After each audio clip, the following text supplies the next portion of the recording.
Since Ilia Topuria lost to Justin Gaethje, I've seen a lot of people on Twitter or Instagram or just various comments about they don't think Ilia's as good as we thought, or what we saw past versions of him against Volk, against Josh Emmett, against Max, against Oliveira. And I'm gonna show the comparison between what he looked like in a Gaethje fight, what he looked like in a Max fight, and compare the two because the way he was fighting was different. Then I'm going to show a different example of Conor McGregor versus Nate Diaz and the similarities of what they both did wrong, which caused them to lose. So, starting with the Justin Gaethje fight, I'm going to play it through just a little bit.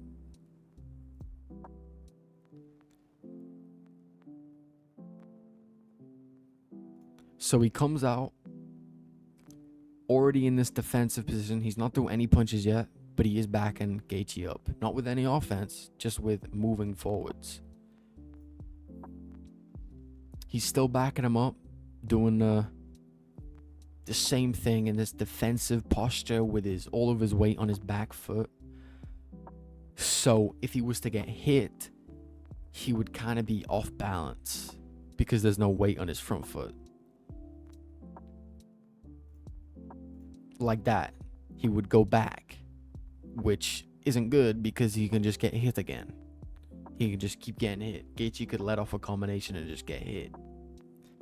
Then a tie up. Gaethje was doing this pretty well. He would get he would kind of smother and then he'd throw an uppercut up the middle, which is quite smart. He's jabbing. He throws a low kick there, which was good. Which is what he was doing in the Max fight too, but we'll get to that. He's slipping some punches, but he's still doing the same thing. He's in his defensive posture, not fighting smart at all. He's kind of just backing Gaethje up to get Gaethje in a bad position and then throw a hard combination and knock him out. That seems like what he's trying to do. And he's backing up in straight lines, and he doesn't seem as defensively responsible as he showed he can be.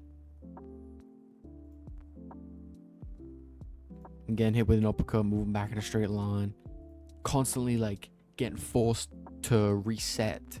He can't really get much off. He's doing that defensive posture thing again.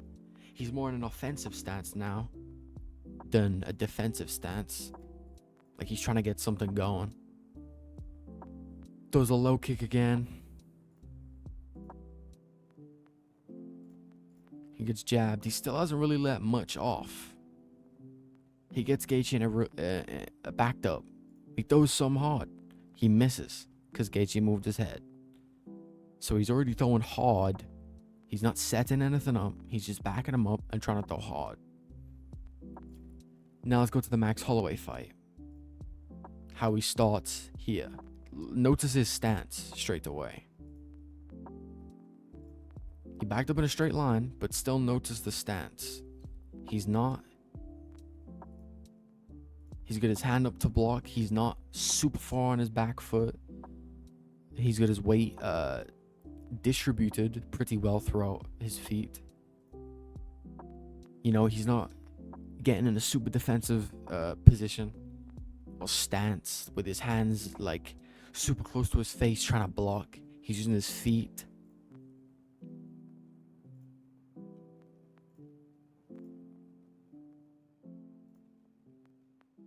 He throws I think he throws something. He throws a jab.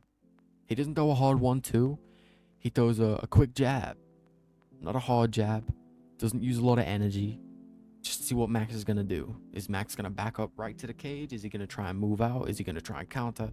Is he going to throw with him? All these things, all these questions that how's he going to approach the fight? He wasn't doing that against Gaethje. He was just going for him. He in this stance again,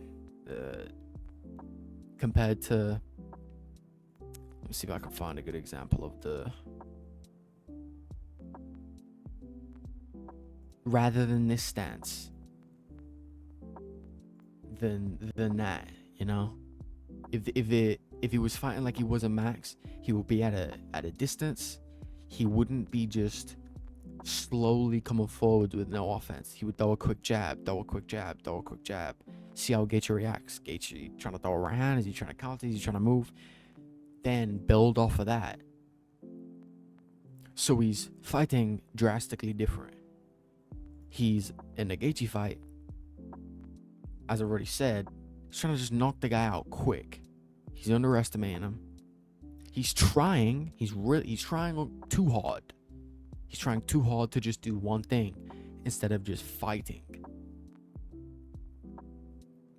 And now I'm going to show the similarities to the Conor McGregor Nate Diaz, the first fight. Conor, as we know, he's a counterpuncher. Jose Aldo, counterpunch.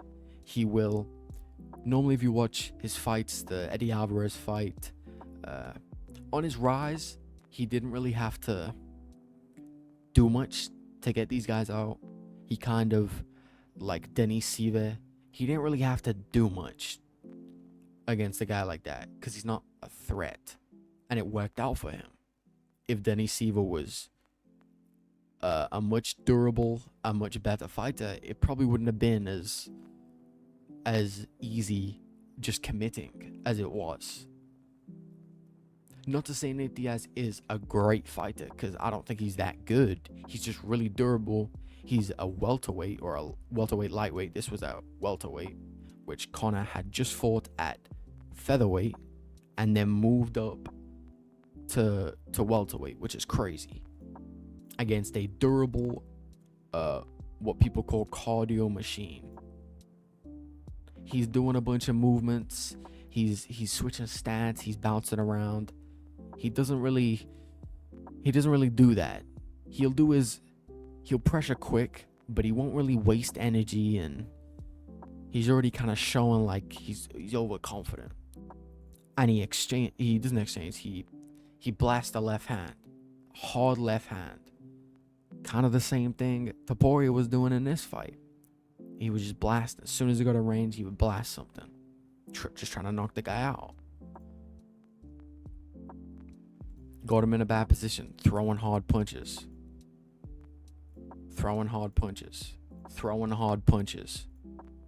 Overextending. He's completely off balance with that shot. Boom, boom. Completely off balance. His foot is off the ground.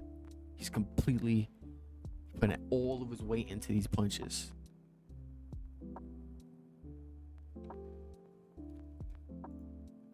This was nice. He countered there, which was nice.